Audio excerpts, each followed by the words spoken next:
तो नमस्कार बच्चों, फिर से स्वागत करते हैं आपका अपने इस चैनल पर। जो बच्चे पहली बार देख रहे हैं चैनल को ज़रूर सब्सक्राइब कर लें। और आज का जो लेक्चर स्टार्ट होने वाला है ये है आपके पास टॉपिक नंबर 7 से, जो कि हमारे पास ऊपर मैंने इसका कंटेंट लिख दिया है। जो आपके सिलेबस के आधार पर क्या क्या चीज़ें हैं आपके पास। मास है बेसिकली, ठीक है। क्या है आपके पास? मास है और यूनिट ऑफ मास है बेसिकली, ठीक है। और वेट है यानी कि भार है, ये मास द्रव्यमान है। डिफरेंस बिटवीन द्रव्यमान और भार में डेंसिटी है, यूनिट ऑफ डेंसिटी है। स्पेसिफिक ग्रेविटी ऑफ मेटल, ये सब आपके टॉपिक हैं। तो इसमें इसी टॉपिक के आधार पर हम इस वीडियो में आगे बढ़ेंगे, ठीक है। और जो कंटेंट लिया गया है वो आपका ITI लेवल का ही रखा गया है, क्लियर है। तो चलिए स्टार्ट करते हैं। बेसिकली आपका ये जो वर्कशॉप कैलकुलेशन साइंस है, मैं बता दूं अब काफ़ी एग्जाम में आने लगा है, और जिसमें मेंशन किया उसमें तो आएगा भाई, ठीक है। तो जिन भी एग्जाम में वर्कशॉप कैलकुलेशन साइंस मेंशन किया गया है उसमें क्वेश्चन आ रहे हैं। मैं बार बार बोलता हूं, अब ये आपका जो इलेक्ट्रिशियन थ्योरी उसका पार्ट है। चलिए, तो पहला ही वो आता है भाई मास, जिसको बोलते हैं हिंदी में द्रव्यमान। तो द्रव्यमान क्या है बेसिकली? तो मैं बता दूं आपके पास जो द्रव्यमान है ये है किसी भी मैटर की क्वांटिटी को बताता है। अब मैटर की क्वांटिटी क्या हुई भाई? मान लो आपके पास 2 किलो चीनी है, ठीक है। तो वो कुछ तो मैटर है ना भाई, 2 किलो है, 3 किलो है, 4 किलो है, 5 किलो। ये हर एक मैटर, कोई भी एलिमेंट है, कोई भी चीज है, किसी मैटर से मिलकर बनी है। वो एक मैटर है बेसिकली, किसी भी एलिमेंट से, छोटे छोटे उससे मिलकर बनी है। तो वो मैटर कितना है वही द्रव्यमान होता है। ये कभी भी बदलता नहीं। उदाहरण के तौर पे मान लो आपके पास एक फुटबॉल है, ठीक है। फुटबॉल का जो मास है उसका 1 kg है। तो उस फुटबॉल को चाहे आप यहां ले जाओ, चाहे स्पेस पे ले जाओ, चाहे सन पे ले जाओ, चाहे चांद पे ले जाओ, कहीं ले जाओ, उस फुटबॉल के जो मास है, ठीक है, उसमें कोई बदलाव नहीं होगा। यानी कि मैं कह सकता हूं मास हमेशा कांस्टेंट रहता है। आई बात समझ में? ठीक है। अभी आगे बात करेंगे मास और वेट में क्या डिफरेंस है, तब और ज्यादा क्लियर हो जाएगा आपको। तो भाई मास क्या हो गया? यह है एक वस्तु में मौजूद पदार्थ की कुल मात्रा को बताता है। तो पदार्थ की कुल मात्रा यानी कि उसमें कितना पदार्थ है आपके पास। भाई मान लो आपके पास एक मान लो एक फुटबॉल ही है, उसमें जो भी मान लो रबड़ से बनी हुई फुटबॉल है, किसी भी चीज से बनी हुई, 1 किलो रबड़ है या 2 किलो रबड़ है या 3 किलो रबड़ है। तो बेसिकली क्या पदार्थ की मात्रा को बता रहा है। वैसे 1 किलो चीनी है, 2 किलो चीनी है, ठीक है। और इसकी इकाई क्या होती है भाई? किलोग्राम होती है। किलोग्राम में नापते हैं हम इसको, ग्राम में भी नापते हैं आपके पास, ठीक है। और ये हमने बता रखा है, और इसको पौंड में भी नापते हैं, लेकिन मैंने शुरू में पहले वाले लेक्चर में बता दिया था आपको कि कौन सी MKS पद्धति में किससे नापते हैं, CGS में किससे नापते हैं, ठीक है। तो ये अलग अलग उसमें हमने नाप रखा है। दूसरी चीज भाई, इसे किससे डिनोट करते हैं? ठीक है, इसे जो डिनोट करते हैं या प्रदर्शित करते हैं किससे? M से करते हैं, ठीक है। अगला पॉइंट क्या है जो रह गया है? यह है कभी भी नहीं बदलता या चेंज होता नहीं, बदलता है, ठीक है। यानी कि इसको मास हमेशा क्या रहता है? कांस्टेंट रहता है, कभी भी नहीं बदलता, अर्थात कांस्टेंट रहता है। कांस्टेंट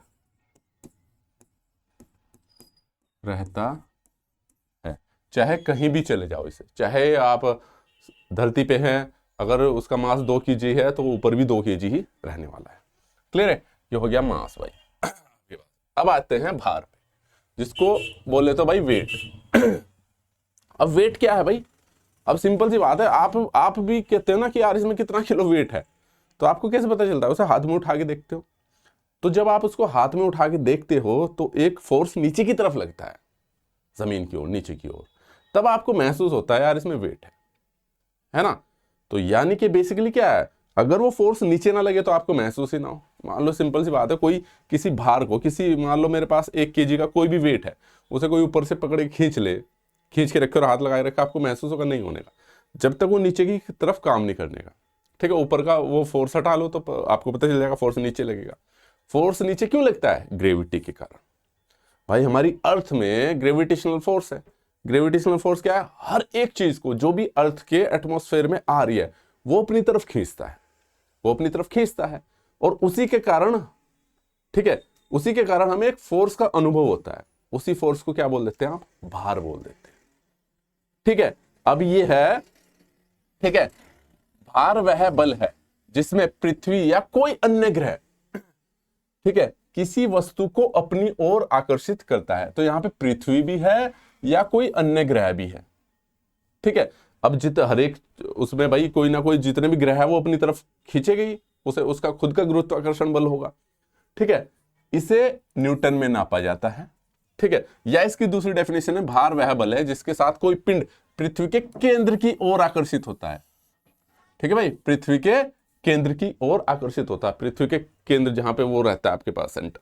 ठीक है, यह द्रव्यमान और गुरुत्वाकर्षण से उत्पन्न वेग वृद्धि का गुणनफल होता है। तो इसे किससे डिनोट करते हैं, इसकी भाई इसको डिनोट करते हैं हम किससे, W से। W इक्वल टू क्या होता है, m इंटू जी, ये इसका फॉर्मूला है। और अगर मैं बात करूं तो ये क्या होता है आपके पास, ये होता है मास, या फिर जिसको आप द्रव्यमान बोलते हो भाई, और G होता है आपके पास, इन्होंने बोला है गुरुत्वाकर्षण या गुरुत्व त्वरण बोलते हैं बेसिकली।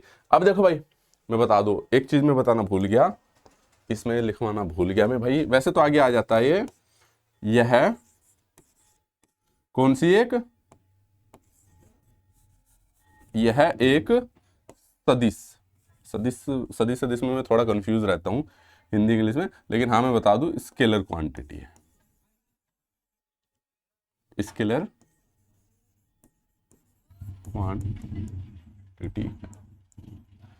ठीक है, स्केलर का मतलब जिसमें दिशा नहीं होती, दिशा नहीं होती, आई थिंक इसे अदिश बोलते हैं।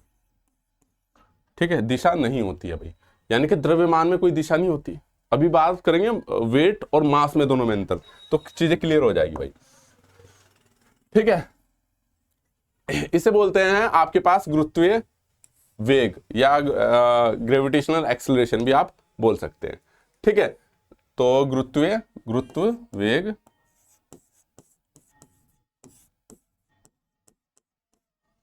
ठीक है, या एक्सेलरेशन बोल सकते हैं आप बेसिकली, जिसकी वैल्यू क्या होती है आपके पास 9.8 मीटर पर सेकेंड स्क्वायर।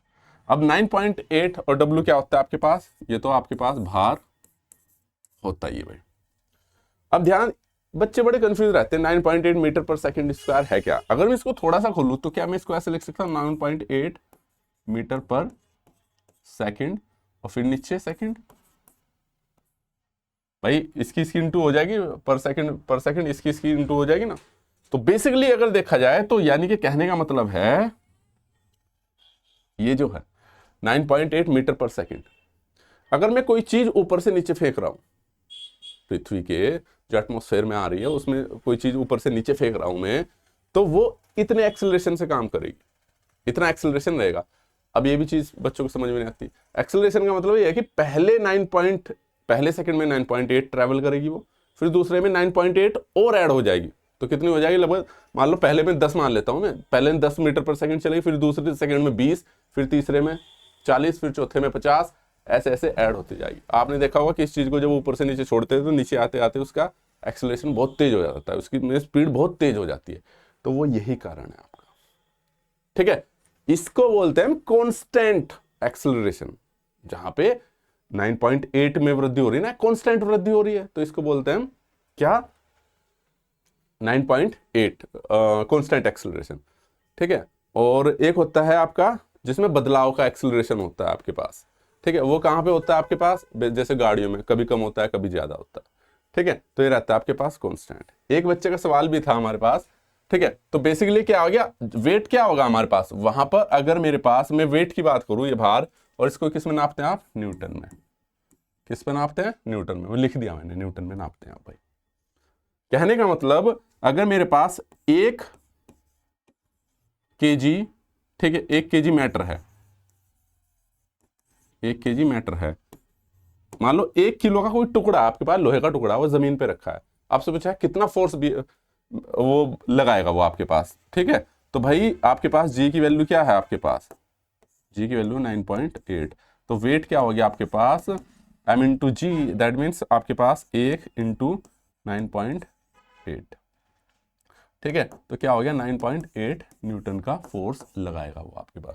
आपने बहुत सारी जगह 9.81 भी लिखा रहता है, बहुत सारी जगह देखा होगा आपने, जब आप कोई चीज मेजर भी करते हो या तोलते भी हो ना, तो उसमें लिखा रहता है आपके पास कि इसका 1 kg मास है इसका, और अगर आप फोर्स की बात करते हैं वेट, तो इतने न्यूटन लिखा रहता है 9.81। क्लियर है भाई। दूसरी चीज वो था आपके पास क्या भाई, वो था आपके पास स्केलर क्वांटिटी या अदिश होगा आई थिंक, हिंदी में बात करें, ये होगी आपके पास वेक्टर, वेक्टर होता है, वेक्टर होता है। वेक्टर का मतलब जिसमें डायरेक्शन भी होती है, वेक्टर होता है, ठीक है, यानी कि दिशा होती है, दिशा होती है, ठीक है, पृथ्वी की ओर, मैं लिख भी दूं पृथ्वी की ओर। तो भाई क्या है आपके पास जो वेट है, वेट में क्या होगा, वेट में एक फोर्स है, वेट क्या है, एक प्रकार का फोर्स है जो हम महसूस होता है आपके पास, बियर करते हैं, ठीक है, अर्थ पर। क्लियर है। तो वो किसकी तरफ हो रहा, धरती के सेंटर की ओर हो रहा ना, तो डायरेक्शन फिक्स है उसकी। तो जितने भी सामान है, जितनी भी चीजें हैं धरती पर, वो धरती के सेंटर की तरफ ही तो लग रहे हैं, तो फोर्स की डायरेक्शन फिक्स होगी नहीं होगी, तो एक डिफाइंड डायरेक्शन है, इसलिए डायरेक्शन भी है, फोर्स भी है, तो दैट मीन्स ये क्या होगी आपके पास, एक वेक्टर क्वांटिटी होगी या सदिश क्वांटिटी होगी, ठीक है। सदिश सदिश का देख लेना, मुझे थोड़ा कंफ्यूजन रहता है बेटा आई थिंक, ठीक है। तो क्लियर है। तो मास और वेट में, तो वेट आपका भाई क्या है, वेट आपका क्या है, दो चीजों पर निर्भर कर रहा है, मास पर और ग्रेविटी पर। तो अगर मैं बात करूं, अगर मेरे पास मास तो क्या हो गया आपके पास कांस्टेंट, और जी क्या है, वेरिएबल। वेरिएबल का मतलब धरती पे तो हम फिक्स लेते हैं, लेकिन चांद का कुछ और रहता है, चांद का ग्रेविटेशनल फोर्स अलग है, 1/6 है, वहां पे 6 गुना कम है। तो यानी कि अगर यहाँ पे कोई चीज 60 किलो की है, तो वहां पे 10 किलो की होगी, 6 गुना कम रहेगा आपके पास। क्लियर है। तो कहने का मतलब यह है कि मास आपका क्या है, चेंज नहीं होता, वेट चेंज हो जाता है। तो ठीक है, यह है, ठीक है, यह है पोजीशन बदलने पर चेंज हो जाता। पोजीशन का मतलब यानी मैं कह रहा धरती पे ही बदलेगा, धरती से ले जाके स्पेस में ले जाओगे तो वेट चेंज हो जाता है, ठीक है। यह है चेंज हो सकता है, क्योंकि इसमें दूसरा वेरिएबल बहुत इंपॉर्टेंट वेरिएबल है आपके पास जी। तो जितना बड़ा मैटर होगा, जितना बड़ा मैटर होगा उतना ज्यादा वेट होगा। क्लियर है, जितना ज्यादा मास होगा इसमें। तो वेट का पता चला आपको, इसको किस में नापते हैं हम, न्यूटन में नापते हैं, ठीक है। मास आपका कांस्टेंट रहता है, जी चेंज होता है, दोनों में मैंने आपको डिफरेंस बता दिया, जी की वैल्यू क्या होती है ये बता दिया, ठीक है। ये ग्रेविटेशनल एक्सेलरेशन रहता है बेसिकली आपके पास, या हिंदी में बात करें तो गुरुत्वीय त्वरण बोलते हैं इसे, ठीक है, या वेग वृद्धि, ठीक है, जो भी आप समझ सकते हो, ज्यादा शुद्ध हिंदी में थोड़ा कॉम्प्लिकेटेड लगती है। क्लियर है भाई। तो चलिए हो गया आपके पास वेट और मास। अब आ जाते हैं इसमें अंतर। अब देखो अंतर में वही चीज है बस डिफरेंस, क्योंकि आपके यहाँ पे सिलेबस में दे रखा है, तो भाई ये इसी हिसाब से हमने इसकी टेबल भी बना दिया। बाकी weight, difference between the mass और वेट, तो इसमें और भी कंपोनेंट को समझते हैं जो अगर भूल गए होंगे तो। पहला पॉइंट है, ये मैंने बता दिया, किसी भी वस्तु में मौजूद पदार्थ की कुल मात्रा, हर वस्तु किसी न किसी मैटर से बनी, तो उसके पदार्थ की कुल मात्रा कितनी है उसको दर्शाता है। भार किसी वस्तु पर लगने वाले गुरुत्वाकर्षण बल को दर्शाता है, ठीक है। तो कितना फोर्स लग रहा है इस चीज को रिप्रेजेंट कर रहा है फोर्स, ये हमने बता दिया। यह हमेशा स्थिर रहता है, ये भी मैं बता चुका हूं। स्थान बदलने पर प्रभावित नहीं होता, चाहे यहां ले जाओ चाहे कहीं ले जाओ, फिक्स रहेगा भाई। यह पृथ्वी या अन्य ग्रहों के गुरुत्वाकर्षण बल पर निर्भर करता है और स्थान बदलने पर बदल सकता है, तो मैंने बता दिया। अगर आप यहाँ पे जा रहे हो, यहाँ पे अर्थ पे हो, फिर चांद पे जाओगे तो हल्का फील करोगे, तो आपका मास चेंज नहीं होता है, लेकिन भार आपका चेंज होता है। इसे एम से दर्शाते हैं, इसे डब्ल्यू से दर्शाते हैं। इसकी एसआई मात्रक क्या है, केजी है, और इसका न्यूटन है भाई, ये चीजें याद रखना। द्रव्यमान ठीक को तो बीम बैलेंस द्वारा नापा जाता है। तो इसको क्या है, हम बीम के द्वारा नापते हैं, इसका जो मेजरमेंट करते हैं बैलेंस, वो बीम का मतलब है जैसे तराजू टाइप रखते हैं, एक वेट इधर रखा है एक उधर, उसके द्वारा नापते हैं। और इसको स्प्रिंग बैलेंस के द्वारा नापा जाता है, भार को। क्लियर है कि कितना फोर्स महसूस कर रहा है आपके पास। ये मैंने बता दिया, अधिक आ गया मैं यहाँ पे। स्केलर क्वांटिटी है, सही बताया था मैंने, ठीक है, जिसमें केवल परिमाण होता है, यानी कि मैग्नीट्यूड होता है। भाई 1 kg है, वेट है, 1 kg मास है, तो 1 kg है, चाहे से यहाँ ले जाओ वहां ले जाओ, इसका कोई डायरेक्शन तो है नहीं, फिक्स है वो। लेकिन ये क्या है, सदिश वेक्टर क्वांटिटी है, जिसमें परिणाम के साथ दिशा भी होती है। दिशा क्या है भाई, वेट में बच्चों को समझ नहीं आता दिशा क्या है, तो हमेशा वेट की दिशा किधर रहेगी, धरती के केंद्र की ओर रहती है। इसका मान चंद्रमा, पृथ्वी, अंतरिक्ष में समान रहता है, जो मैंने बता दिया आपको, ठीक है। चंद्रमा पर भी पृथ्वी का 1/6 होगा, ठीक है। और बेसिकली चंद्रमा पर भार पृथ्वी के भार का 1/6 होगा, क्योंकि वहां पर जी का मान कम है। ये मैं ऑलरेडी आपको बता चुका हूं। चलिए नेक्स्ट पे आ जाते हैं आपके पास। अब आते हैं डेंसिटी। डेंसिटी की बात की जाए तो आपके पास ये हो जाता है आपके पास भाई,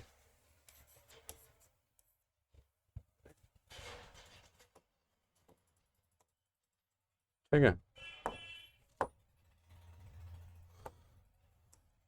ठीक है। डेंसिटी आ जाती है आपके पास घनत्व। अब घनत्व क्या होता है भाई, ठीक है, एक आसान उससे समझते हैं। देखो भाई सिंपल सी बात है, मैं बता दूं, मान लो ये कमरा है, ये क्या है, कमरा है, ठीक है। कमरे का क्या हो गया, इसके पास कमरा का लंबाई चौड़ाई ऊंचाई इसका रहेगा, इसका मान लो ये वॉल्यूम 1 हो गया, V1। और ये कमरा है मेरे पास, ये एक कमरा है मेरे पास,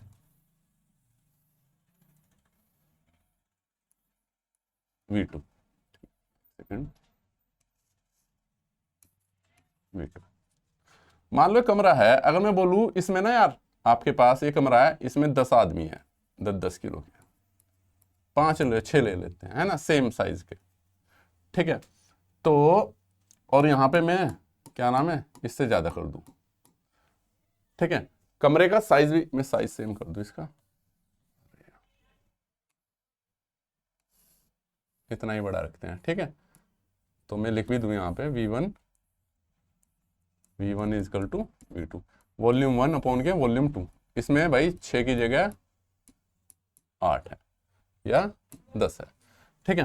तो कहने का मतलब वॉल्यूम सेम है, तो यानी कि डेंसिटी किसी भी क्या बोलते हैं पदार्थ में जिस चीज का वो बना है उसकी क्लोजनेस को दर्शाता है, यानी कि वो कितने पास है, कितने सघन है, ठीक है। मान लो इसमें अगर मेरे पास 6 आदमी, इसमें ज्यादा आदमी, तो सिंपल वॉल्यूम सेम है हमारे पास ना।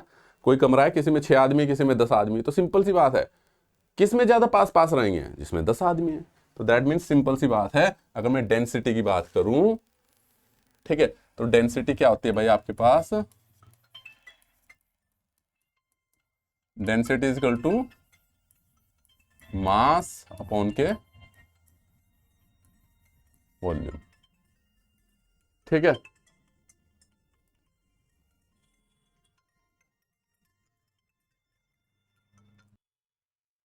ठीक है भाई, तो या इसको ने बात करे जाए तो द्रव्यमान अपॉन के आयतन, ठीक है। अब ध्यान देने की बात है, अब सिंपल सी बात है, द्रव्यमान इनका ज्यादा होगा कि इनका ज्यादा होगा, सिंपल सी बात है, इसका ज्यादा होगा। किसका ज्यादा हो गया भाई द्रव्यमान, जिसमें आदमी ज्यादा है। भाई मान लो यहाँ पे 6 आदमी 10-10 किलो के 60 किलो हो गया, यहाँ पे 10 आदमी तो 100 किलो हो गया ना। तो कहने का मतलब अगर मैं बात करूं, अगर मेरा वॉल्यूम कांस्टेंट है, कांस्टेंट का मतलब इसमें कोई बदलाव नहीं है, ये V1 V2 इसमें मैंने इसके उसमें कोई बदलाव नहीं किया, भले ही दिखने में थोड़ा बड़ा लग रहा हो, तो दैट मीन्स और मास बढ़ता है तो मेरी डेंसिटी भी बढ़ती है, ठीक है। केस 1 ये हो गया। तो पूछता है वो मास बढ़ने पे डेंसिटी क्या होगी, बढ़ेगी, क्योंकि मैटर बढ़ रहा है यार। और जितना मास बढ़ाओगे तो उतना क्लोजनेस, उतनी ज्यादा डेंसिटी बढ़ेगी आपके, ठीक है। और अगर मैं मास को कांस्टेंट रखता हूं, अगर मेरा मास कांस्टेंट है, वॉल्यूम बढ़ा दूं, मास कांस्टेंट का मतलब मान लो केस 2 ले लेते हैं हम, ठीक है। इसमें हम क्या रखते थे, इसमें हम V को कांस्टेंट रखा हमने, यहाँ पे अगर मैं दूसरा वो ले लूं,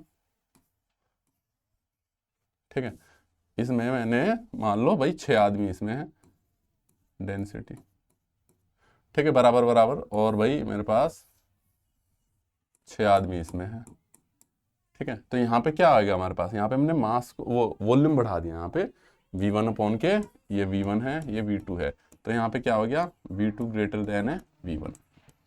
तो इस केस में अगर मेरे पास मास को मैंने कांस्टेंट रखा, 6 आदमी इसमें थे, 6 इसमें रखे भाई मैंने, ठीक है। कोई भी मैटर ले सकते हैं, यानी कि 6 किलो का मैटर इसमें आया, 6 लीटर पानी इसमें था, 6 लीटर पानी इसमें आदमी छोड़ दो, है ना, 6 लीटर पानी इसमें था, 6 लीटर इसमें, ठीक है। तो कहने का मतलब क्या हो गया भाई, आपके पास अगर मेरे पास मास कांस्टेंट है, लेकिन अगर आप वॉल्यूम को बढ़ा रहे हैं तो डेंसिटी क्या होगी, कम होगी। आई बात समझ, ये ध्यान रखना है बस। ऐसे ही आते हैं आपके पास सवाल कि मास बढ़ने पे डेंसिटी पे क्या प्रभाव पड़ेगा, ये क्या पड़ेगा, सिंपल है, बहुत बेसिक टर्म है आपके पास, ठीक है। अब इसकी इकाई क्या होती है भाई, डेंसिटी की, डेंसिटी की क्या होती है आपके पास, ये होती है आपके पास केजी का metre cube. KG metre cube का मतलब है, मीटर क्यूब का मतलब है आपके पास एक घन है, घन का मतलब जिसकी 1 मीटर की लंबाई है, 1 मीटर की चौड़ाई है, 1 मीटर गहरा है। जैसे कमरा समझ लो, ऊंचाई होगी, लंबाई होगी, गहराई भी तो होगी उसकी।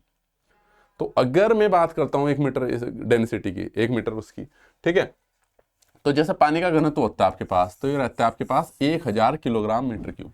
यानी कि अगर आपके पास 1 मीटर का, 1 मीटर लंबा, 1 मीटर चौड़ा और 1 मीटर गहरा कोई टैंक है एक, तो उसमें पानी 1000 लीटर आता है, 1000 किलो वजन होगा उसका, 1000 केजी क्या होगा उसका वजन होगा बेसिकली, क्लियर है।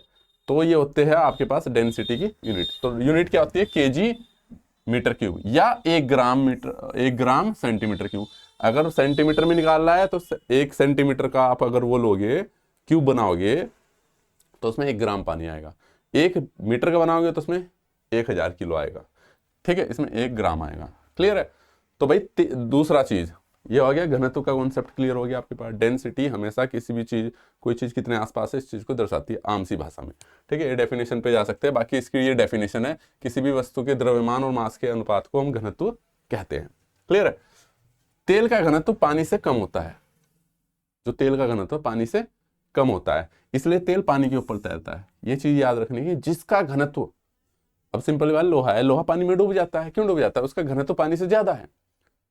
भाई आप सिंपल सी बात है, पानी का वो लोगे 1 मीटर क्यूब का, आप मीटर क्यूब में पानी डालो, 1 मीटर क्यूब में आप लोहा डाल दो उतना ही, तो उसका वजन ज्यादा होगा, सिंपल है, क्योंकि उसकी डेंसिटी ज्यादा है ना, उसकी डेंसिटी ज्यादा है, तो इसलिए वो डूब जाता है। जब पानी को 0 से 4 तक गर्म होता है तो यह संकुचित होता है और घनत्व बढ़ता है। याद रखना कि ये पूछा जाता है क्वेश्चन कि सबसे अधिक डेंसिटी किस पे होती है, तो पानी की 4 डिग्री सेंटीग्रेड पे सबसे अधिक डेंसिटी रहती है, ठीक है। तो 0 से 4 डिग्री तक गर्म होता है तो ये संकुचित होता है और घनत्व इसका क्या होता है, बढ़ता है, घनत्व बढ़ता है, ठीक है। 4 डिग्री से ऊपर जाने पर पानी फैलने लगता है, जिससे घनत्व घटता है। ये इंपॉर्टेंट पॉइंट मैंने अपनी तरफ से ऐड कर रखे हैं, क्योंकि क्वेश्चन आते हैं भाई, ठीक है, घनत्व का। इसलिए 4 डिग्री सेंटीग्रेड पर पानी का घनत्व सबसे अधिक होता है। तो पानी का जो घनत्व रहता है सबसे अधिक 4 डिग्री सेंटीग्रेड पे रहता है, क्वेश्चन आता है। तो इसलिए जब भी हम रेफरेंस पॉइंट लेते हैं वाटर का, डेंसिटी का, तो हमेशा पानी को 4 डिग्री सेंटीग्रेड वाला ही कंसीडर करके चलते हैं। क्लियर है यहां तक, किसी बच्चे को कोई दिक्कत, ठीक है। अब है नेक्स्ट है होता डेंसिटी, ठीक है। अब है स्पेसिफिक डेंसिटी और स्पेसिफिक ग्रेविटी में अंतर, ठीक है भाई। स्पेसिफिक ग्रेविटी है क्या, बेसिकली कुछ नहीं है आपके पास, जैसे क्या बोलते हैं, घनत्व था जो, सॉरी, जैसे कि घनत्व था पानी का 4 डिग्री सेंटीग्रेड पर घनत्व लेंगे, ठीक है, और किसी मटेरियल का घनत्व लेंगे, तो किसी मटेरियल का घनत्व और जो पानी का घनत्व, उनका जो अनुपात है उसे ही स्पेसिफिक ग्रेविटी बोलते हैं। इससे पता चलता है कि भाई दूसरी चीज पानी की अपेक्षा कितनी भारी है, ठीक है। तो सेम वही है, घनत्व किसी पदार्थ के द्रव्यमान और उसके आयतन के अनुपात को दर्शाता है, जबकि विशिष्ट विशिष्ट ग्रेविटी, ठीक है, जिसको शॉर्ट फॉर्म में एसजी बोलते हैं, घनत्व और जल के घनत्व के अनुपात को दर्शाता है। अगले उसमें लिख भी रखा है एसजी स्पेसिफिक ग्रेविटी, ये क्या है, डेंसिटी से डिनोट करते हैं, डेंसिटी को किससे, रो से डिनोट करते हैं, यहाँ पे ना मैं लिख भी दूं इसको, रो से डिनोट किया जाता है, ठीक है। रो इक्वल टू क्या होता है मेरे पास, मास अपॉन के वॉल्यूम, ठीक है। तो क्या था, ये है आपके पास भाई, ठीक है, ये मटेरियल का वो है और ये वाटर का है। ये क्या है, मटेरियल का, किसी भी मटेरियल का घनत्व, और ये डेंसिटी, ठीक है। इसका मात्रक भाई केजी मीटर क्यूब होता है या ग्राम सेंटीमीटर क्यूब होता है। इसका मात्रक नहीं होता क्योंकि ये अनुपात है भाई, सिंपल सी बात है। उसका भी, किसी मटेरियल का भी तो उसमें ही होगा। मान लो किसी मटेरियल का क्या है भाई, मेरे पास 5, ठीक है, 5 वो है 5 लीटर पर मीटर क्यूब है। ऐसे ही मेरे पास वाटर का भी होगा 5 लीटर पर मीटर क्यूब। सॉरी, इसका तो फिक्स रहता है वाटर का ना, किसी उसका निकाल लें हम। मान लो किसी का 500 है, किसी मटेरियल का, मान लो ऑयल का ले ले रहे हैं हम, ठीक है, उसका 5 केजी मीटर क्यूब है, ठीक है। और दूसरे का, वाटर का कितना, वाटर का हमेशा कांस्टेंट रहता है भाई, इसका हम एक फिक्स रखते हैं, तो इससे तो कट जाएगा, तो बेसिकली क्या आ जाएगा, 0.2 आएगा। तो ये एक फैक्टर के रूप में आएगा, यानी कि उसका क्या बोलते हैं, सॉरी 0.5 आएगा।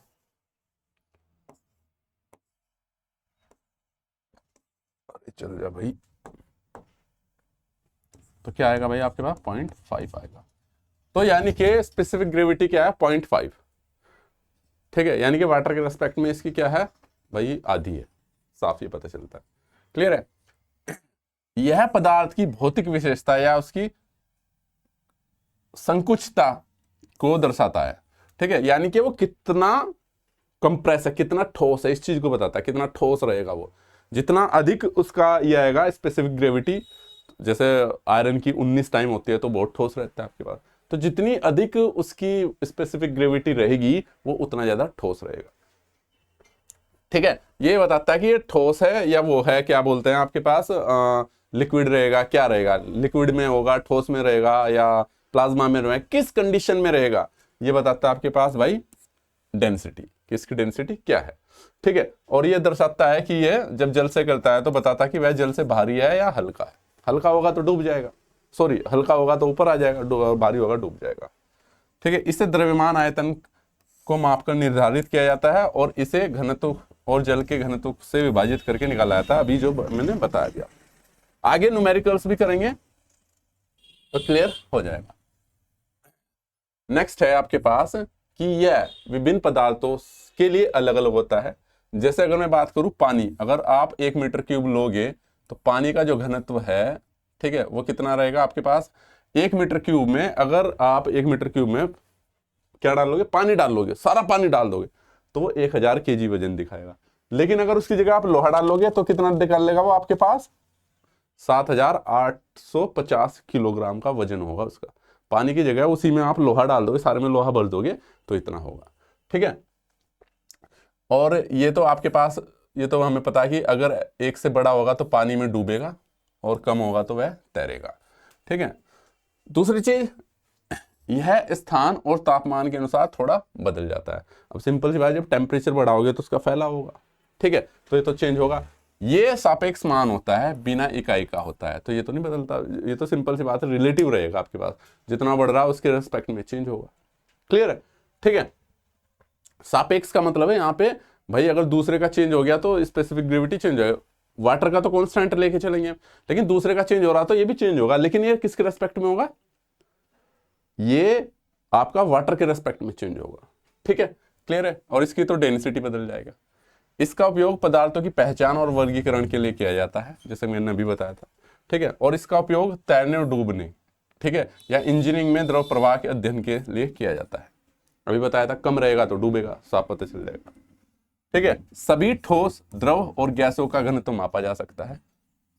यह मुख्य रूप से ठोस द्रव के लिए उपयोग किया जाता है, गैसों के लिए बहुत कम यूज किया जाता है, क्लियर है। घनत्व एक एब्सोल्यूट क्वांटिटी है। एब्सोल्यूट का मतलब फिक्स है, ये इसकी फिक्स, जिसमें कोई बदलाव नहीं होता। बदलाव का मतलब है कि ये इसकी बेसिक प्रॉपर्टी है, बेसिकली घनत्व ना, हर चीज में घनत्व रहता है, हर एक उसमें आसपास चीजें क्या रहती है, किसी ना किसी मोलिक्यूल से या एलिमेंट से मिलकर बनी होती है, ठीक है। और ये रिलेटिव है, क्वांटिटी है। रिलेटिव का मतलब है ये किसी चीज पे निर्भर नहीं करती भाई, ये किसी चीज पे निर्भर थोड़ी कर रही है भाई। घनत्व है हर एक उसका, वही मान लो आपके पास चाहे वो क्या बोलते हैं, कोई लोहा है या प्लास्टिक है, उनका खुद का घनत्व है ना, ठीक है, तो वो किसी चीज पे निर्भर तो नहीं कर रहा, लेकिन जो स्पेसिफिक ग्रेविटी है वो चेंज हो रही है, ठीक है, अगर मटेरियल चेंज तो उसका वो भी चेंज हो गया, रिलेटिव वो तो सापेक्ष है, ये बेसिकली रिलेटिव क्वांटिटी है। क्लियर है? ठीक है, तो अब देखो इस क्लास में तो हम इतना ही रखते हैं थोड़ा। ठीक है, बाकी की चीजें हम आगे मैं बता दूं। इसमें ये है आपके पास स्पेसिफिक ग्रेविटी है, फिर इनके ठोस, इनके सॉलिड है, इनकी वैल्यूज हैं, और काफी सारा कंटेंट मैंने इसमें बेहतरीन तरीके से बना रखा है आपको। इसको हम अगली क्लास में देखेंगे। ठीक है, तो इस क्लास में इतना ही रखते हैं, बाकी की चीजें हम देखेंगे स्पेसिफिक ग्रेविटी। ठीक है, इसका फॉर्मूला दे रखा है 4 डिग्री सेंटीग्रेड पर, फिर अलग अलग चीजें देखेंगे इसमें।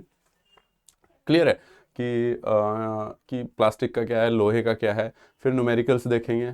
और जब न्यूमेरिकल्स देखोगे तो और भी मज़ा आएगा, और भी इंटरेस्टिंग आएगा। तो इस वाले चैप्टर को हम 2 क्लास में समाप्त करेंगे, अगली क्लास में पूरा कंप्लीट फिनिश हो जाएगा। इस क्लास में इतना ही। Thank you so much. जो बच्चे पहली बार देख रहे हैं चैनल को ज़रूर सब्सक्राइब कर ले। और मैं बता दूँ, आपके MCQ भी तैयार हो रहे हैं वर्कशॉप कैलकुलेशन साइंस के। ठीक है, जिसमें मैंने क्वेश्चंस आपके DGT के भी डाले हैं। ठीक है, और भी काफ़ी सारी चीज़ें मैं कर रहा हूँ, और क्योंकि इन्होंने साफ साफ बोला है कि इस बार वर्कशॉप कैलकुलेशन साइंस से आएंगे क्वेश्चंस, तो उसकी जो सीरीज़ है वो भी बनाई जा रही है। तो आपको ई बुक में देखने को जल्दी मिल जाएगी, जल्दी 2-4 दिन में आपको कंप्लीट वर्कशॉप कैलकुलेशन साइंस के क्वेश्चंस नए तरीके से मिल जाएंगे। तो इस वीडियो में इतना ही, मिलते हैं आपको नेक्स्ट वीडियो में। चैनल को सब्सक्राइब करना और लाइक करना ना भूलें।